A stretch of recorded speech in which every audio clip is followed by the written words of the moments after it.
África, a terra mística da nossa imaginação, mudou. Cidades e terras agrícolas substituíram paisagens icônicas. A pesca esvaziou as águas costeiras. A natureza está sob pressão. E estamos pagando um preço. A agricultura e a pesca não são mais economicamente sustentáveis. Apenas uma área na África do Sul está investindo pesadamente em ecoturismo e conservação como alternativa, recuperando terras agrícolas e fechando áreas de pesca para a vida selvagem. Esta é uma das histórias de sucesso de conservação mais emocionantes da África. O retorno deste grande continente à natureza.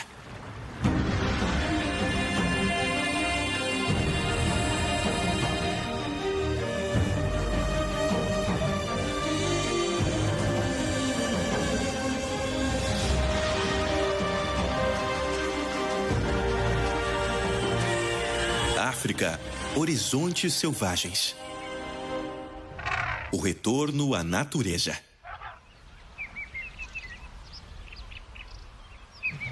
É fim de verão no Parque Nacional Elephant Ado, na província do Cabo Oriental, na África do Sul.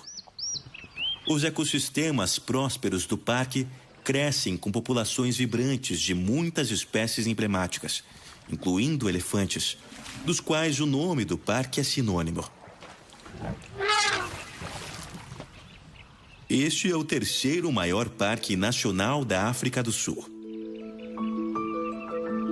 Se estendendo por 1.500 quilômetros quadrados e englobando uma variedade de habitats.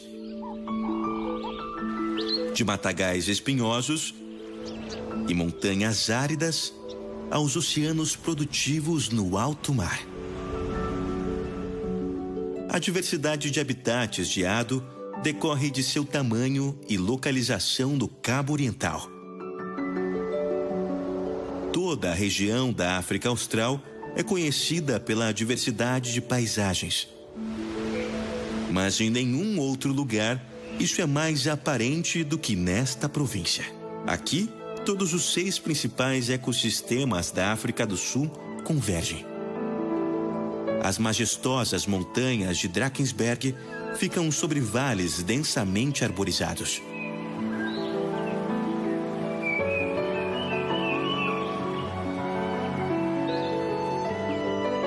E pradarias abertas rolam para a charneca rica em espécies chamada Fynbos.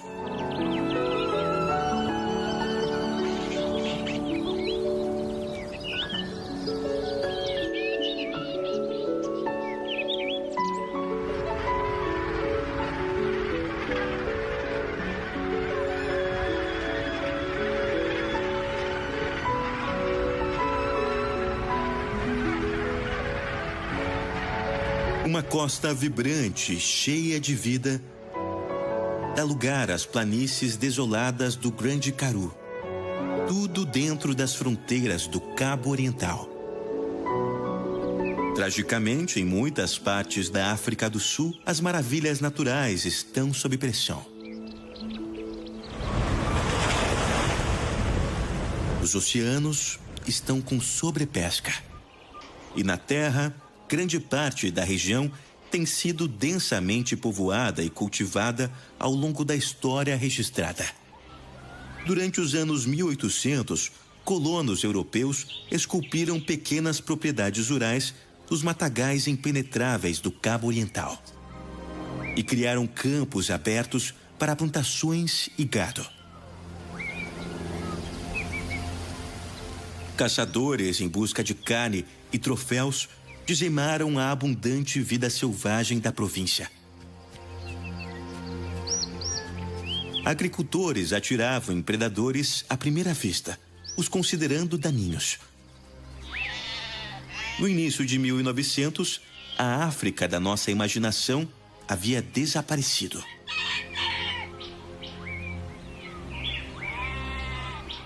Mas essa nova face da África Austral não poderia durar muito. Pouco a pouco, Nos últimos 100 anos, o pêndulo começou a recuar. O clima imprevisível está tornando a agricultura tradicional não lucrativa. Em seu lugar, os programas de conservação estão se enraizando. E muitos agricultores estão convertendo suas terras em unidades de conservação particulares, para que possam colher os frutos do turismo.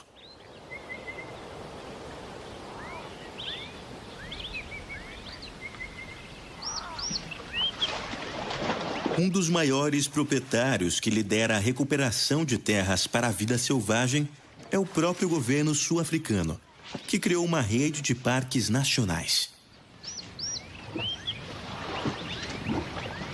Uma grande manada de elefantes está se refrescando em um dos poços de água do Parque Nacional Elephant Ado. Sob os olhos atentos dos adultos, os jovens brincam na água barrenta. Os elefantes nem sempre tiveram uma existência tão despreocupada aqui. Durante os anos 1900, 99% foram abatidos por causa de suas presas, deixando apenas 11 elefantes restantes no Cabo Oriental. Isso levou o governo a criar o Parque Nacional Elephant Ado.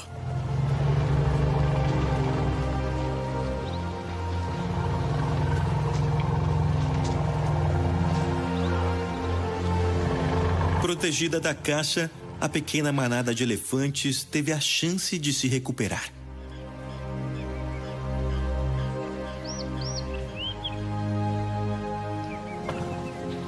Para reforçar a diversidade genética, machos foram introduzidos em outros parques.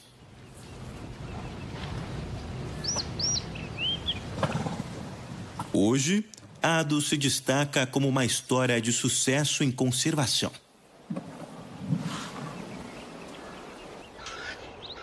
Suas fronteiras se expandiram para acomodar a crescente população de elefantes. E isso não apenas beneficia os elefantes, mas uma grande variedade de plantas e animais que foram reintroduzidos no Cabo Oriental. O parque se estende até os oceanos circundantes. Por isso, também protege uma das aves marinhas mais ameaçadas do planeta. Os pinguins africanos.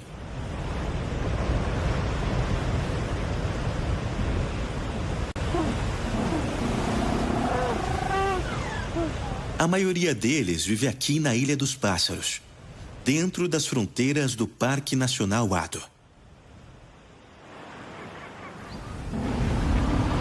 Um pequeno grupo está retornando de uma expedição de pesca bem-sucedida.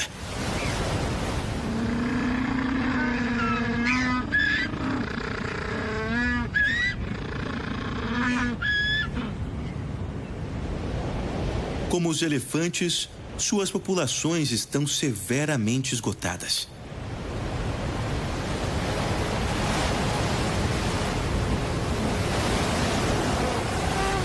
Depois de chegar a milhões, agora restam apenas 50 mil aves.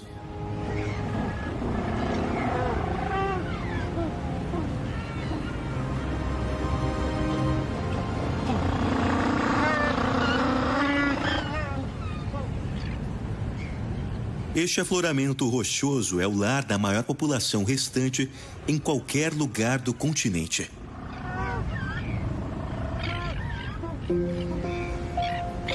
Historicamente, os pinguins africanos eram explorados quase até a extinção.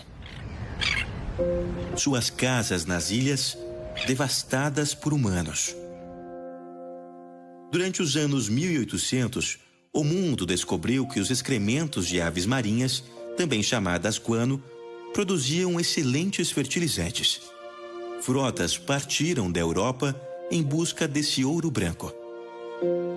Eles descobriram grandes depósitos nas ilhas ao redor da África Austral, com consequências devastadoras para os pinguins.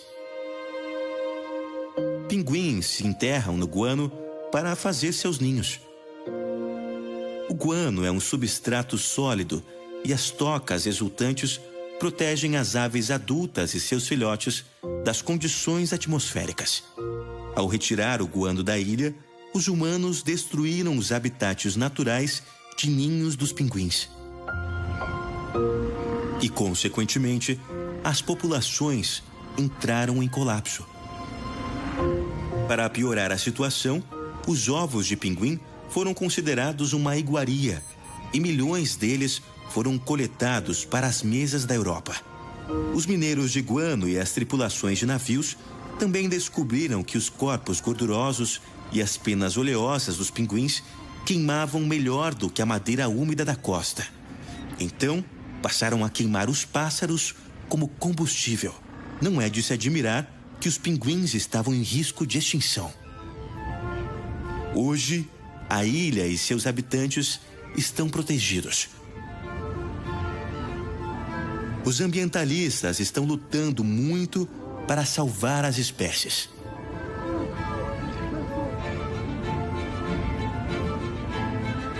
Eles fornecem abrigos artificiais de concreto para ninhos, que protegem os pássaros das condições atmosféricas.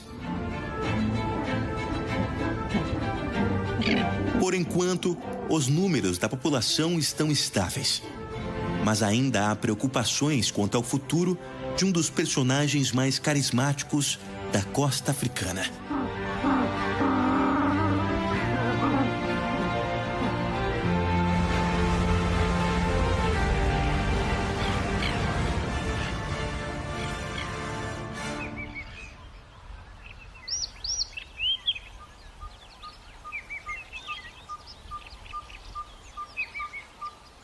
O crescente sucesso e a popularidade de Ado como atração turística tiveram um resultado inesperado. Inspirou os proprietários de terras vizinhas a considerar opções alternativas para suas terras. Esta é a unidade de conservação privada Shanwari, a 30 quilômetros a leste do Ado Elephant Park.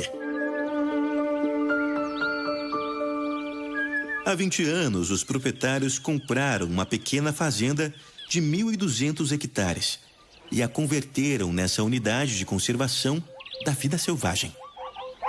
Isso provou ser bem-sucedido. A vida selvagem se recuperou e o ecoturismo floresceu. Desde então, essa pequena unidade se expandiu para mais de 25 mil hectares.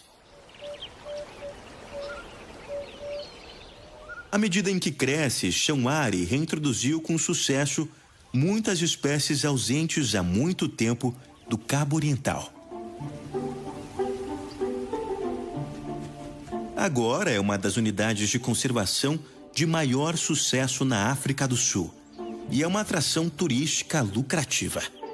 Um fator que impulsiona esse sucesso é que essa é uma das únicas áreas da África onde você pode ver a vida selvagem sem correr o risco de pegar malária. Isso a torna popular entre os turistas internacionais que migram para a região.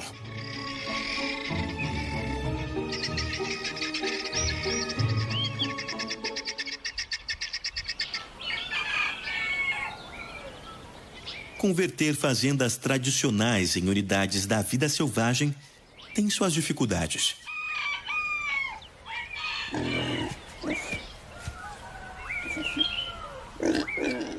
A 50 quilômetros a leste de Shanwari está a fazenda Cowrust.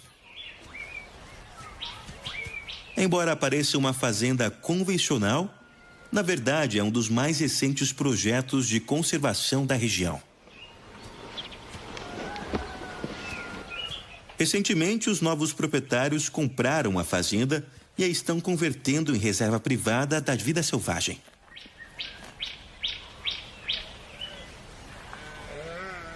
Os animais agora compartilham suas pastagens com o boteboque e outros antílopes. À medida que os rebanhos selvagens nativos crescem, gado, porcos e ovelhas serão eliminados. E novas cercas à prova de caça substituirão os antigos limites da fazenda. Retornar à terra a seu estado nativo é mais do que apenas vida selvagem. Os proprietários estão removendo árvores como essa goma azul australiana. Elas são consideradas alienígenas invasoras no sul da África. As alienígenas podem superar a vegetação local e também exigem muita água, mas fazem pouco para sustentar a vida selvagem local. E muitas têm produtos químicos em suas folhas que envenenam o solo quando cai.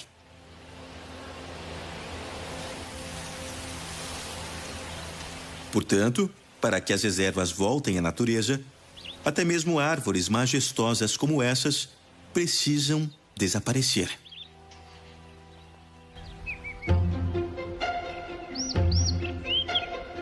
A reintrodução da vida selvagem é cara e geralmente os proprietários de terras não podem comprar grandes manadas de animais, como o eland e o inhacoso.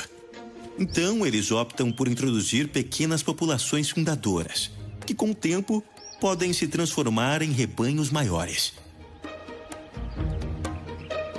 Antílopes pequenos, como o impala, são a primeira compra popular e rapidamente se destacam.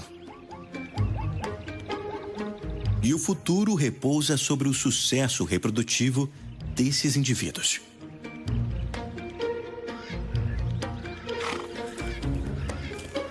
Juntamente com o antílope, espécies comuns como a zebra também são introduzidas cedo. Estes são um dos herbívoros de pastagem mais adaptáveis e podem comer quase qualquer tipo de vegetação. E com poucos concorrentes, há muito aqui para esta égua grávida. Ela não apenas está amamentando seu bebê de 1 ano, mas também deve prover para o seu filhote por nascer. O animal em breve será desmamado, dando à mãe tempo e recursos para se concentrar na sua nova chegada.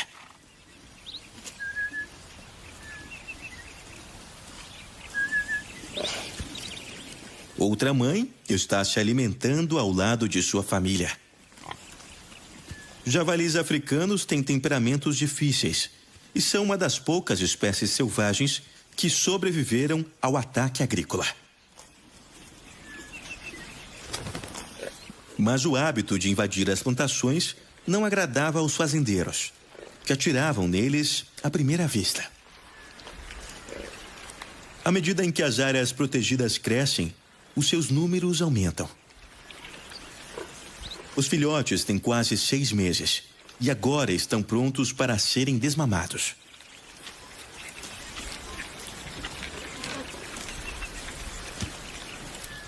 Eles já estão se acostumando a uma dieta variada, pastando na grama seca e farejando tubérculos subterrâneos em seus joelhos calejados.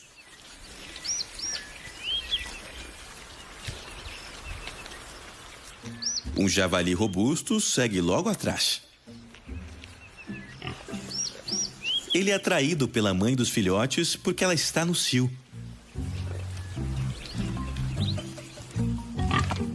Normalmente, os machos andam sozinhos ou em pequenos grupos de outros machos.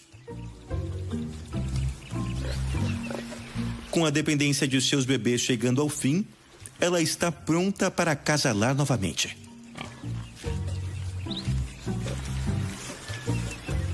O sucesso de espécies como zebra e javali é a chave para a próxima fase de conversão das fazendas de volta à natureza. O objetivo da maioria das unidades de conservação é reintroduzir os importantes 5 grandes: leão, leopardo, elefante, rinoceronte e búfalo. Estes são o padrão ouro quando se trata de experiências de vida selvagem para turistas.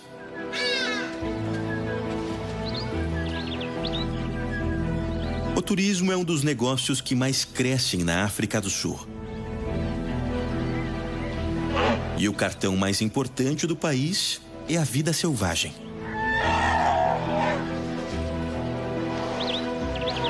Neste sentido, conservação e turismo operam de mãos dadas.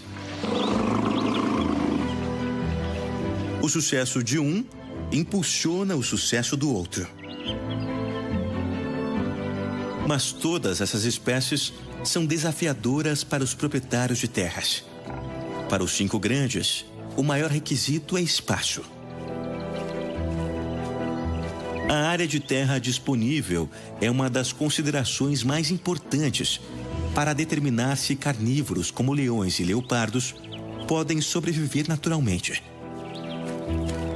Funciona assim também com os mega-herbívoros.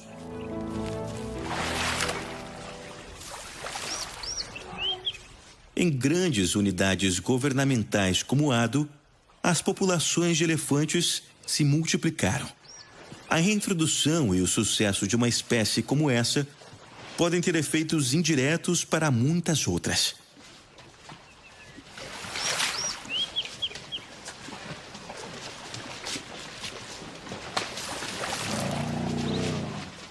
Os elefantes alteram o habitat que os rodeia mais do que qualquer outro mamífero, além dos humanos.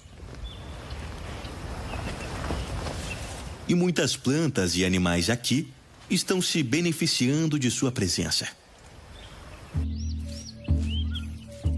Uma tartaruga leopardo é um destinatário improvável.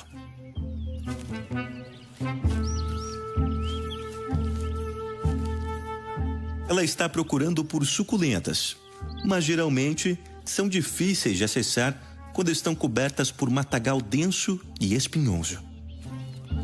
Assim, os elefantes colidindo com a vegetação criam espaços abertos para ela, permitindo acessar pedaços anteriormente inacessíveis de sua comida favorita.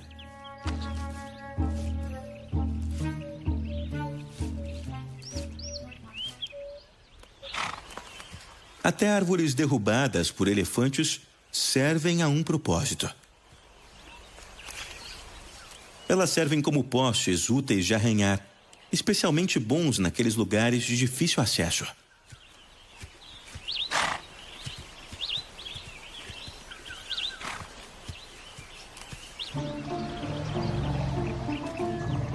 Os elefantes não alteram apenas o ambiente físico.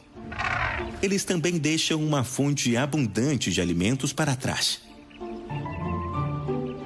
E os escaravelhos do Ado que não voam aproveitam ao máximo o buffet oferecido.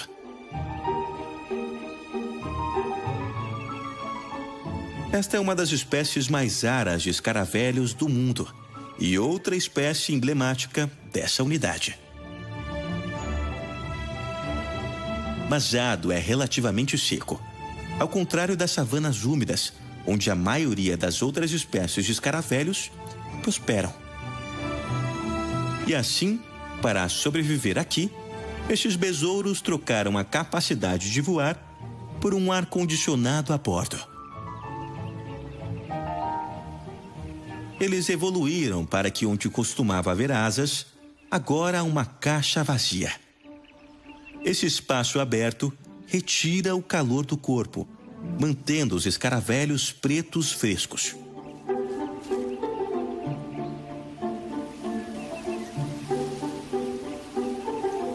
Retornando o Ado à natureza e protegendo animais magníficos como elefantes, até as mais pequenas e raras criaturas podem prosperar. Eles têm comida suficiente e até os veículos agora lhes dão o direito de passagem.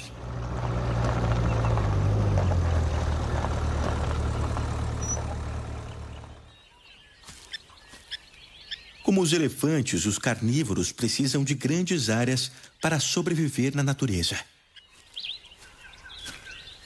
Alguns, como os guepardos, podem ter áreas residenciais de até 1.000 quilômetros quadrados.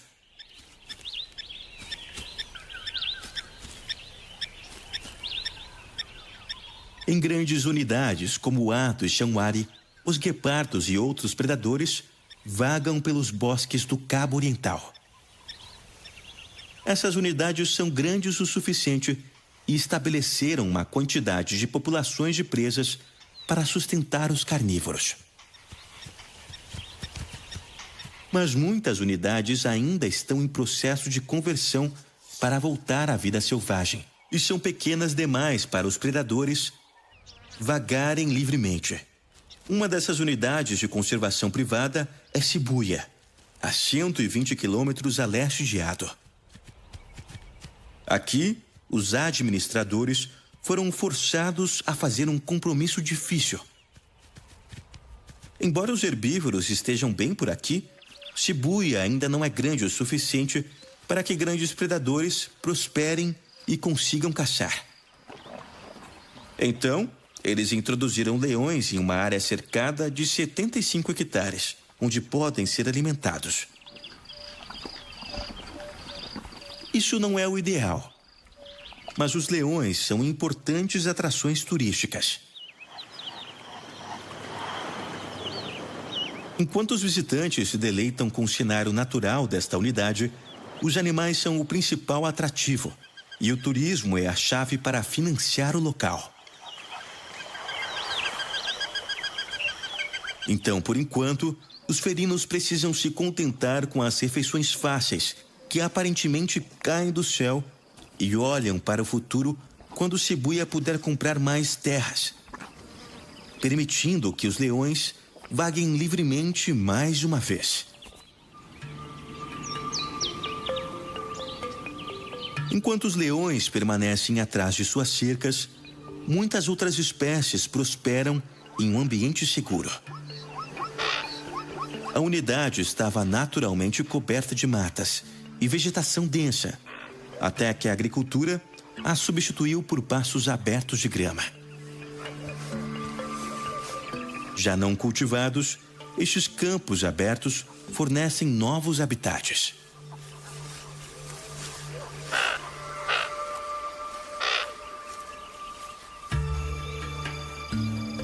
Espécies como essa garça de cabeça preta agora são comuns aqui.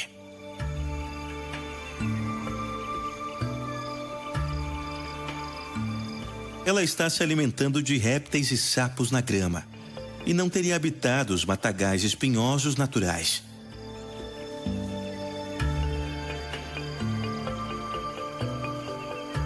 Ele compartilha a reserva com um parente próximo, a garça real europeia. Ambas as espécies podem viver muito próximas, pois exploram aspectos muito diferentes de um habitat em particular. Enquanto garças de cabeça preta permanecem nos campos, as garças reais europeias patrulham o rio Cariega.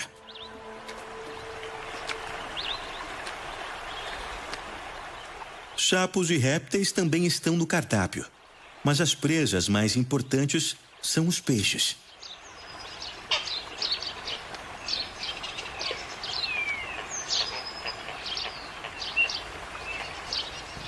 Enquanto essas espécies de garças não competem diretamente, há uma competição entre indivíduos da mesma espécie que lutam para reivindicar seu próprio trecho do rio.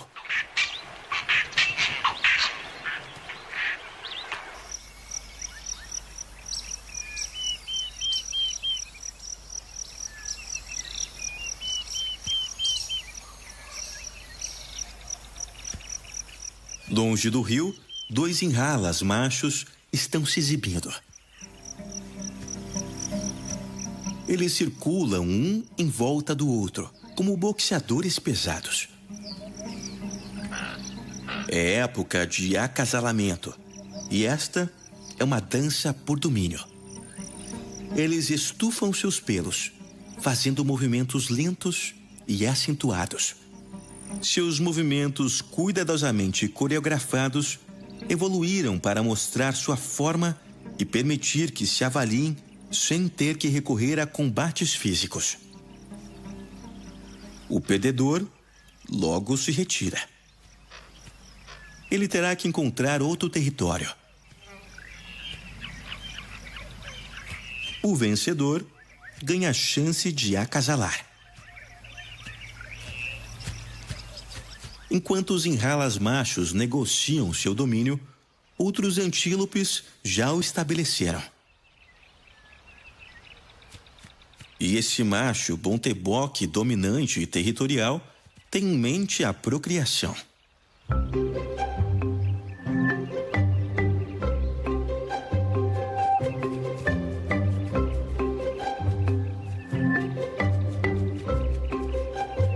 É um momento ocupado, perseguindo fêmeas que se afastam demais.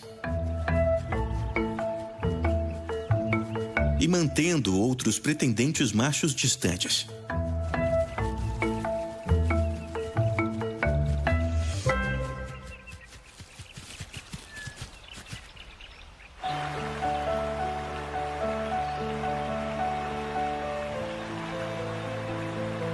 Enquanto muitas espécies podem prosperar dentro de uma unidade protegida, a ameaça de caça ilegal aparece do lado de fora. Atualmente, os rinocerontes brancos estão enfrentando níveis sem precedentes de ataque.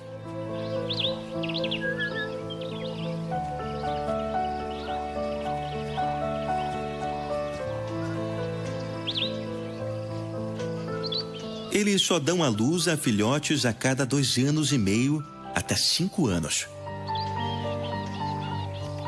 Portanto, toda nova chegada é valorizada e de vital importância para a sobrevivência dessa espécie em extinção.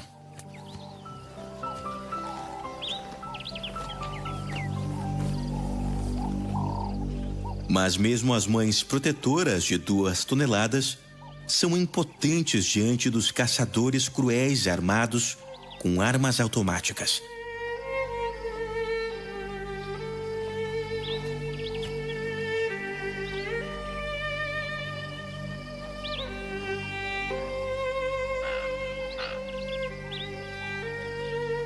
Os mitos dos poderes curativos do chifre de rinoceronte existem há séculos. Então, em 2008, começou a circular um boato de que o chifre de rinoceronte curava o câncer. E incidentes de caça ilegal explodiram.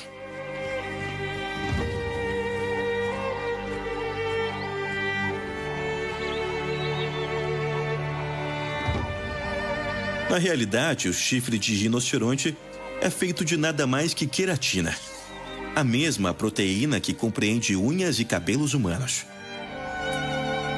Não tem absolutamente nenhum benefício para a saúde.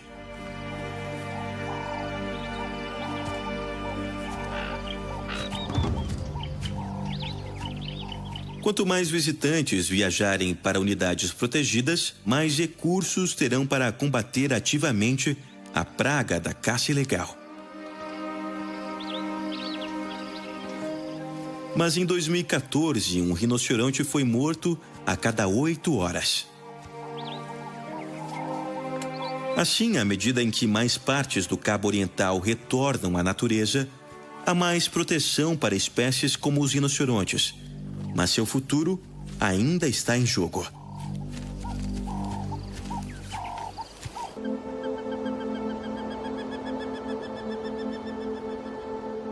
Embora os animais sejam frequentemente o foco principal das iniciativas de conservação, a preservação de paisagens únicas também é importante. A 100 quilômetros do interior, em direção às áridas planícies do semideserto do Great Karoo, fica o Parque Nacional Cantebu.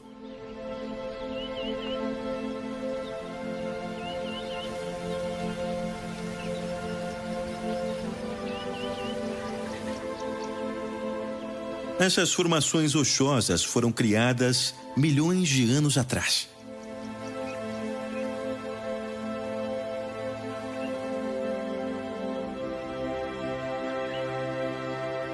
Os pilares da dolerita foram erodidos pelo vento e pela água, resultando nas formações dramáticas vistas hoje.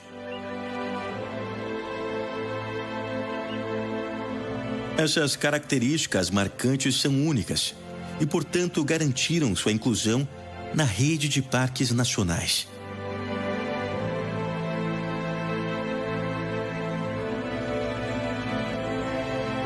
Nas planícies secas do Karoo, nos pés das montanhas, vários animais áridos e adaptados também se beneficiam do parque.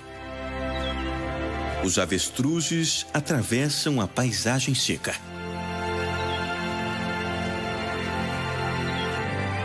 E grupos de cabra de leque abrem caminho através da vegetação.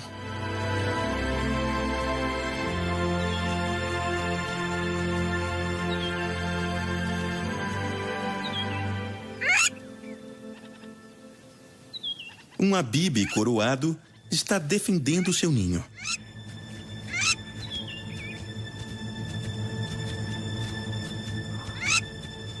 Ela tem ovos para proteger. Ela adverte o gnu que se aproxima. Se o aviso não for atendido, ela voará e atacará o intruso.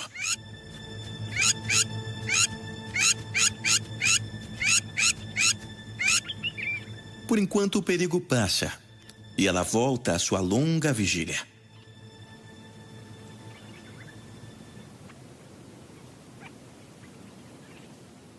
Os ambientalistas têm planos ambiciosos para o Parque Nacional Kandepur. Eles querem vincular esse parque a outros parques da região para estabelecer uma mega área de conservação, com aproximadamente 5.200 quilômetros quadrados.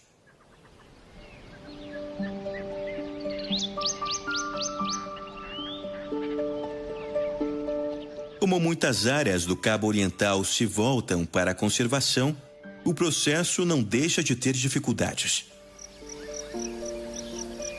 Os proprietários são relativamente livres para converter suas fazendas da maneira que escolherem. E, frequentemente, a demanda por uma boa atração turística supera objetivos puros de conservação.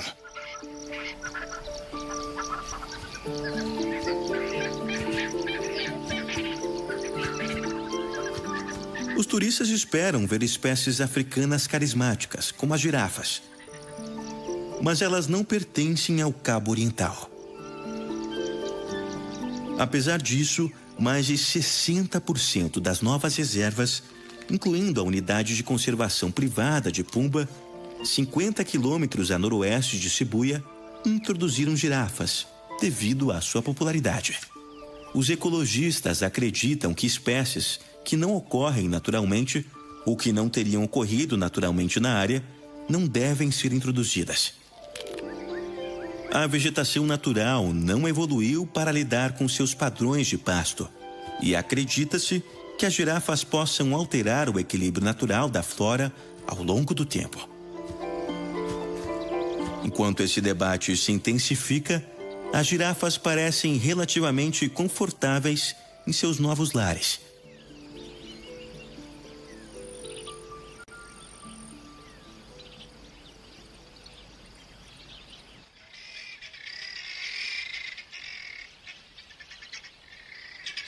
Pumba apresenta outro animal que não pertence ao Cabo Oriental: o leão branco. Aqui existem vários leões com essa anomalia genética. Sua coloração é causada por uma mutação chamada leucismo.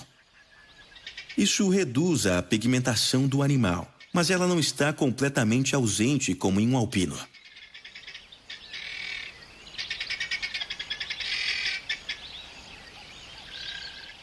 O gene para o leucismo não é dominante. Portanto, essa coloração é rara em populações puramente naturais. Além disso, na natureza, o branco é uma desvantagem distinta, pois torna os leões mais visíveis para suas presas.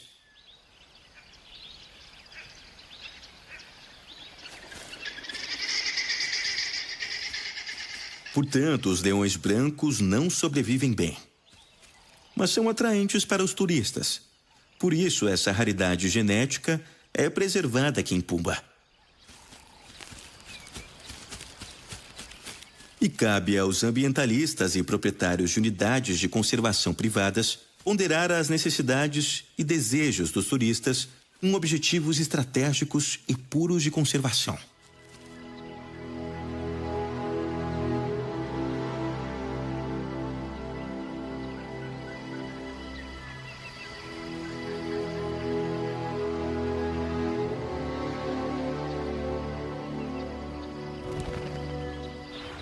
Felizmente, embora as unidades privadas sejam motivadas por dólares do turismo, na maioria das vezes, as introduções trazem benefícios em todas as áreas.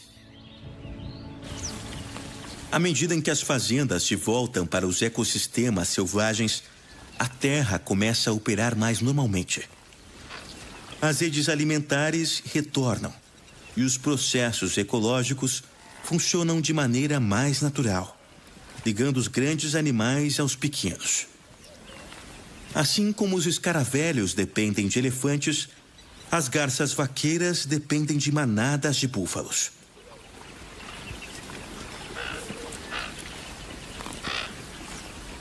Aqui na unidade de conservação privada de Shibuya, as garças sombreiam o búfalo aonde quer que vão. Essas aves costumam pegar carrapatos de grandes herbívoros enquanto eles se movem pela paisagem. Há outros benefícios em ficar próximo a esses grandes bovinos. Os búfalos provocam a movimentação dos insetos na grama e as garças que se alimentam ao lado deles capturam quase 50% mais alimentos do que aquelas que tentam sozinhas. Os carrapatos geram uma briga eterna para os búfalos e muitas vezes transmitem doenças. Para ajudar a controlar suas infestações, os búfalos fazem mais do que confiar nas garças. Eles rolam na lama.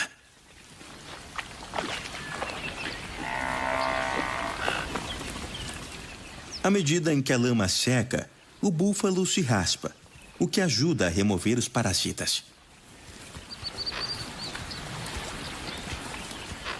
E essa não é a única coisa para a qual a lama serve. Curiosamente, a lama também é boa para comer.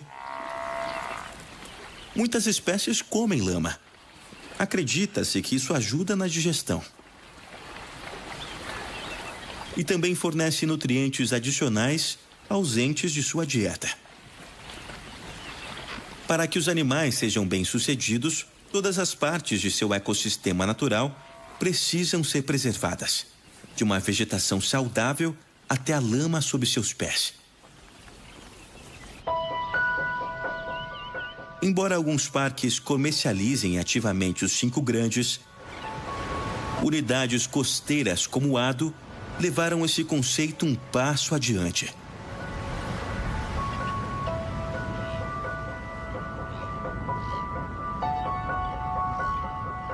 Nas águas protegidas em torno da Ilha dos Pássaros, as baleias jubarte e as francas austral também estão se beneficiando da proibição de pesca. As baleias francas austral retornam aqui todos os anos para procriar.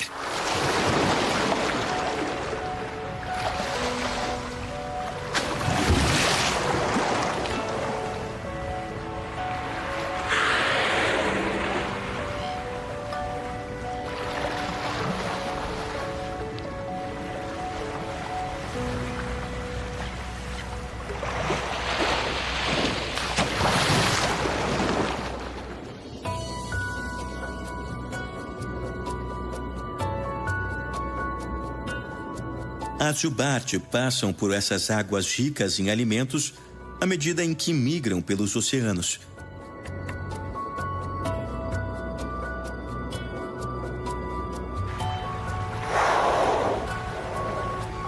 Então agora, a região se orgulha de ter um novo conceito: os 6 grandes, incluindo essas maravilhas do oceano que pertencem à realeza da vida selvagem.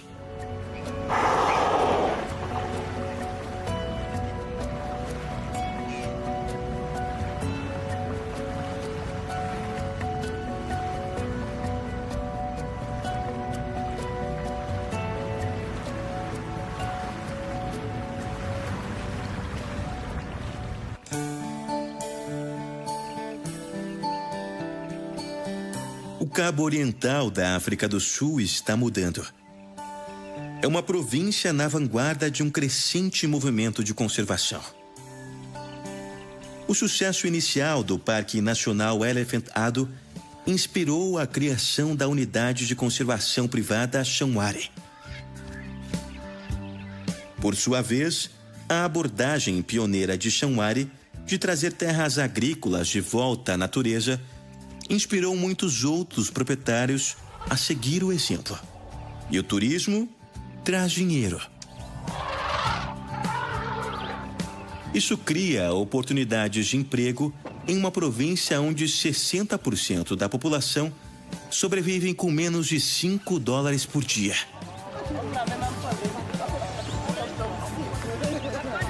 É importante ressaltar que as unidades de conservação protegidas do Cabo Oriental estão mostrando que as pessoas e a natureza podem viver lado a lado.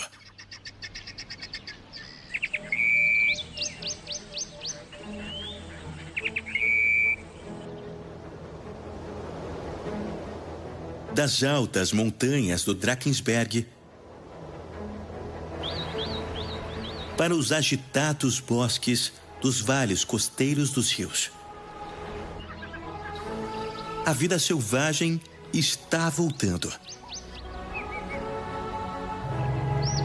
O futuro da fauna nativa parece mais seguro e as esperanças e sonhos de seu povo estão mudando.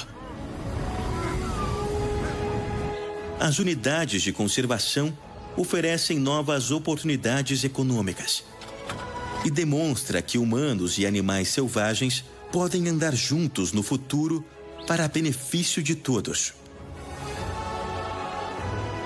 Assim como essa província retorna à natureza.